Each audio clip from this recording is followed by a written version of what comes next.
Real Talk with Mama Colleen. Hello mga bebe ko at sa mga kapwa ko, Momshi, at sa mga haligi ng tahanan na kasama ko hanggang dito sa Spotify. Nako, wala nang maraming intro. Real talk na ito agad dahil nagbabalik na nga pang nag-iisang cool mama ng Spotify. Walang iba kundi si Mama Colleen. Mama mo, Colleen. O diba, for today's episode, nako may bago na naman tayong hanash mula sa Nak ng Mama Mo FB community page. Ano daw? Simulan na natin to. Let's go! Dear Mama Colleen, tawagin niyo na lang po akong Bukay ng Iloilo. 51 years old, may 4 na anak. Panganay ko po ay grade 12. Yung susunod naman po ay grade 10, grade 4, at grade 2. Namasukan ako bilang yaya dito sa Manila. Yung amo ko, noon ko pa amo since 2000. 2012 umalis ako sa kanila. Magkahiwalay po sila ng una niyang asawa. Tapos nag-asawa siya ulit noong 2016. Tinawagan niya ako kung gusto ko daw bang magtrabaho. 10K ang sahod ko, Mama Colleen. Sabi ko, okay yun kasi ang hirap ng hanap buhay sa isla, sa totoo lang. So iniwan ko yung anak kong 7 months sa asawa ko nung mga panahon na yun. Tinutulungan ng biyenan ko yung asawa ko. At nag-aalaga ako ng anak nilang 1 month old. Yung anak ko na 7 months old, sa totoo lang, ang sakit sa dibdib na iniwan ko yung anak ko noon para po mag-alaga ng ibang bata. Going 8 years na po ako sa kanila. Mabait po yung alaga ko at wala po akong masasabi.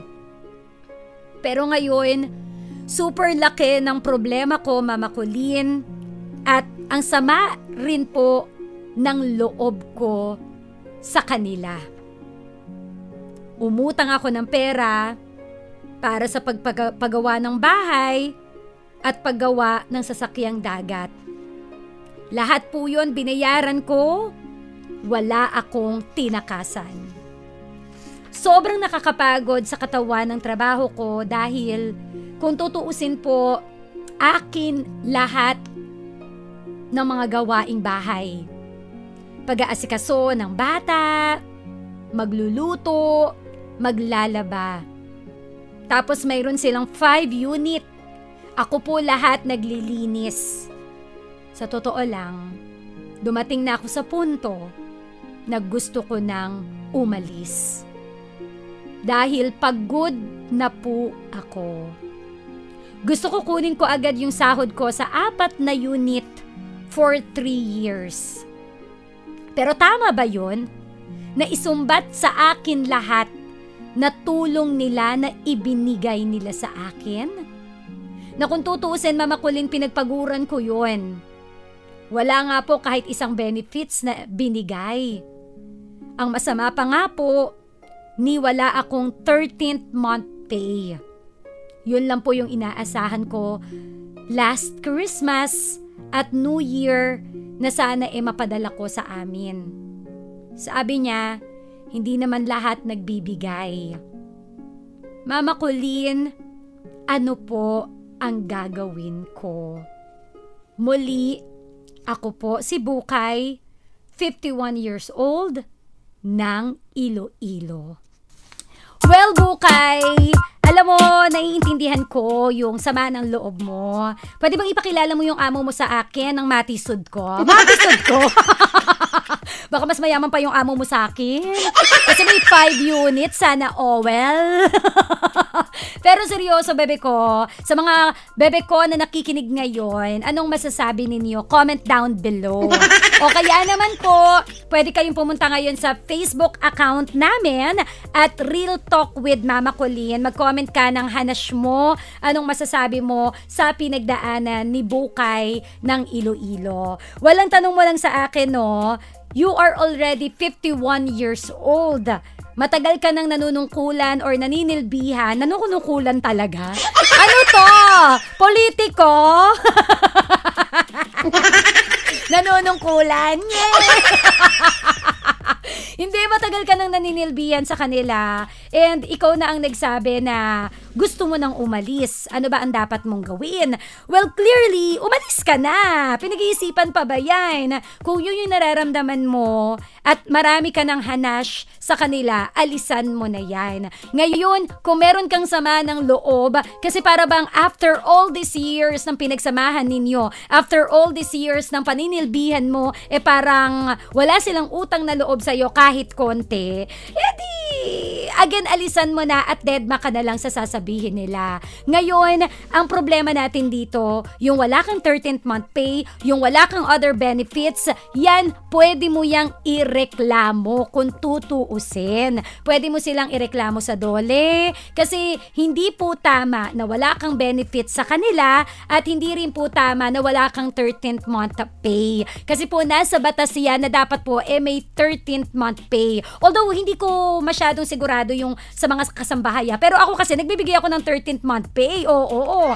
Kasi ano ba naman yung parang bonus na po yan eh.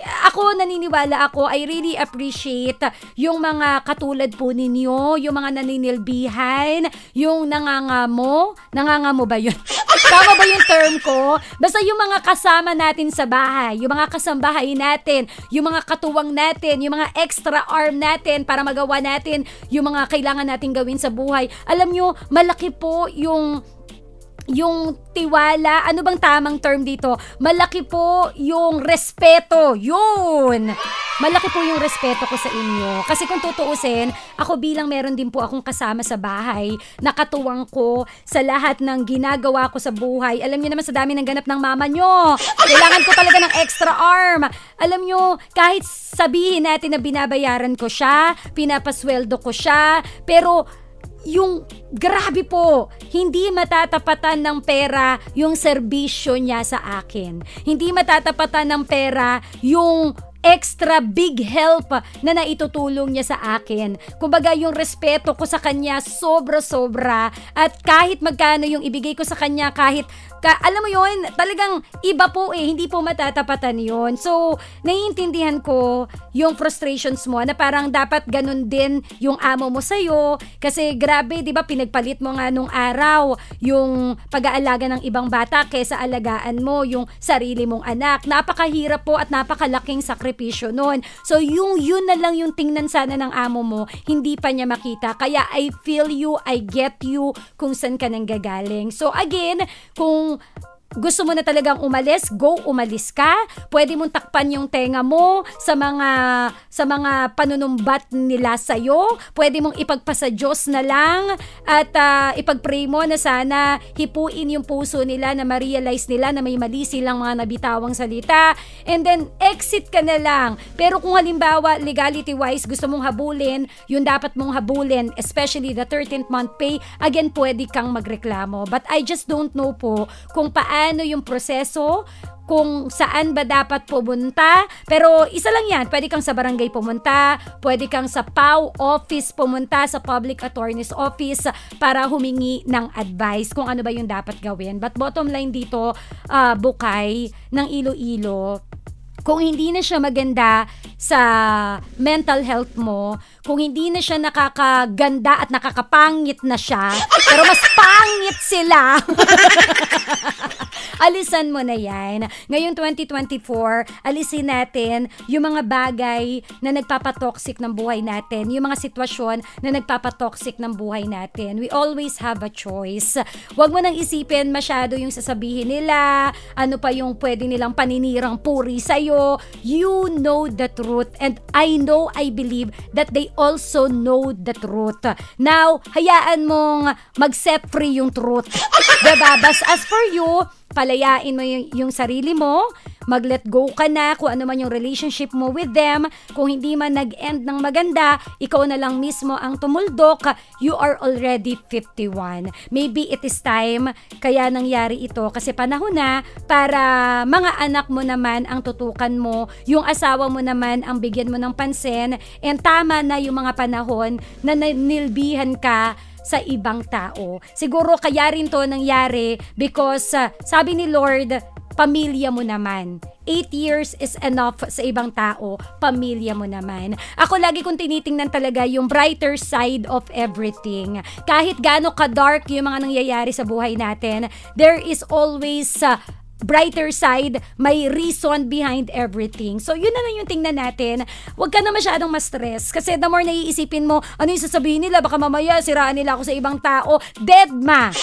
At the end of the day, you know the truth. Alam din nila yung katotohanan. So, hindi ka dapat mabother. Dapat sila yung mabother dahil pinakawalan nila yung isang tulad mo na mapagkakatiwalaan, maaasahan, yung tipo na hindi namimili ng trabaho, kung tutuusin ginagawa mo pa ang lahat para magampanan yung trabaho mo. Kasi sa panahon ngayon, B, ang hirap ng maghanap ng mapagkakatiwalaan sa totoo lang. Marami na pong choosy ngayon. Oh, no. Marami dyan parang sasabihin nila, opo, magsisipag po ako sa trabaho ko.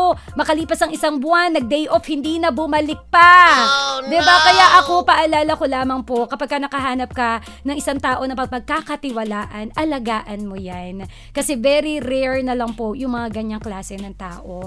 So, bukay, let go. Kung gusto mong ireklamo at ihabol yung mga benefits, 13th month pay na hindi mo nakuha sa kanila, pwede mo yung ireklamo, ipatulfo mo. Oh, no! Oo, wag na ba tulfo agad? Oh, hello po. No. Or kaya ipabarangay mo, pwede naman. Pero kung kaya mo na ikaw na lang mismo ang magtuldok ng lahat para magkaroon na lang ng peace of mind sa'yo, pwede rin naman yun. Minsan may mga laban na tayo na lang yung tumapos. Kasi minsan, kapag hindi natin hinayaang tapusin ito sa atin pa lamang, lalaki lang ng lalaki ang problema, mas lalo lang tayong mai-stress, hindi naman na tayo bumabata. Huwag nating hayaan na mabuhay yung mga stress cells natin, at dahil nabuhay yung mga stress cells na yan pa yung maging cause ng maaga nating pagkategi sa buhay. So, piliin lang natin yung mga battles na dapat nating piliin. Magkaroon tayo ng stress-free na buhay, and padayon lang tayo, and mag-focus na lang tayo doon sa mga tao na mas pinapahalagahan tayo, doon sa mga tao na mas binibigyan tayo ng value, doon sa mga tao na once again mas mahalaga. Alright? So I wish you well, Miss Bukay. And sana alagaan mo yung health mo, kasi ito na yung pagkakataon mo para makabawi sa mga nawalang oras mo sa pamilya mo. So yun, maraming salamat, and again, I wish you well, and I wish well din. Ano ba talaga? Choose the right answer. Basta I wish well. Oo, para sa mga amo mo na ayoko sabihin walang puso. Sana lang talaga maisip nila at ma-realize nila yung maling nagawa nila sa'yo. Alright? So once again, maraming salamat, bebe ko. And it's time for Bebe Time! Ayan na nga, nagpapaalala na nga ang ating katunugan na it's Bebe Time na. So sa mga gustong ma-Bebe Time po, mag-comment lang po kayo sa latest post po namin sa Real Talk on Facebook page, Real Talk with Mama Colleen, at Real Talk with Mama Colleen on IG. Pwede kayo mag-comment ng Bebe Time ninyo. So eto na nga mga bebe ko na naka-tune in talaga palagi, active sa ating account. AIC Kagiwa, Mauricio Escobido Ditangan, Jem Delgado Itable. O diba sulat ko na lang, hindi ko pa naintindihan. Erwin Yuchiaco Ercilio and Jovelton Nakilya, maraming salamat po. So until next, Real Talk ka na naman po ito. Kung meron kang mga gustong ipa-Real Talk, once again, punta ka na po sa ating FB community, Nak ng Mama Mo. Mga bebe ko, join na po sa ating official Facebook community group. Search mo lamang po again, Nak ng Mama Mo, and send your Hanash in life. Pwede kayong mag-post doon anonymously kung shy type ka at malay nyo, ikaw na ang susunod na ma-feature sa next episodes. Maraming salamat mga bebe ko. Ipamalita nyo na po na meron na kayong mama na masasandalan, mama na ikaw ay dadamayan, at meron na pong mama dito sa Spotify. Ito po ang Real Talk with Mama Colleen. Heart, heart! Bebe ko, i-click mo na yung notification bell at i-follow ang Real Talk with Mama Colleen here on Spotify para updated ka sa aking latest episode. I-follow at like mo na rin ako sa aking Facebook, IG, and TikTok at Real Talk with Mama Colleen. At para naman sa full video episode, subscribe ka na sa aking YouTube channel, Colleen's World. Magsama-sama tayo muli sa susunod na Miyerkules, 6 p.m. here on Spotify. Heart, heart! This podcast is a member of the OOF Podcast Network. Ang mga podcast na may OOF.